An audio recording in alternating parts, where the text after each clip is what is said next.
Hey everyone, in this video we will learn how to recover deleted Telegram's messages.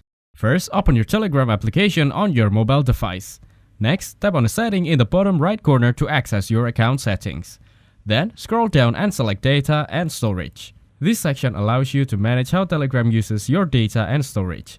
Now, tap on the storage usage to check how much storage Telegram is utilizing. This can help you determine if you have sufficient space for backups. After that, go back to the Data and Storage menu and select Private Chats. This section contains settings for your private messages, which may include option for message retention. Next, exit the Telegram app and open your mobile settings. This is where you can adjust your device's storage and backup settings. For iPhone users, tap on your Apple ID at the top of the settings menu. This will take you to your iCloud settings. Then, select iCloud and tap on Storage. Here, you can see how much iCloud storage you have available. If you're running low, you can tap on Get More Storage to upgrade your plan. Finally, go back and scroll down to find Telegram in your iCloud settings. Make sure the toggle for Telegram is turned on.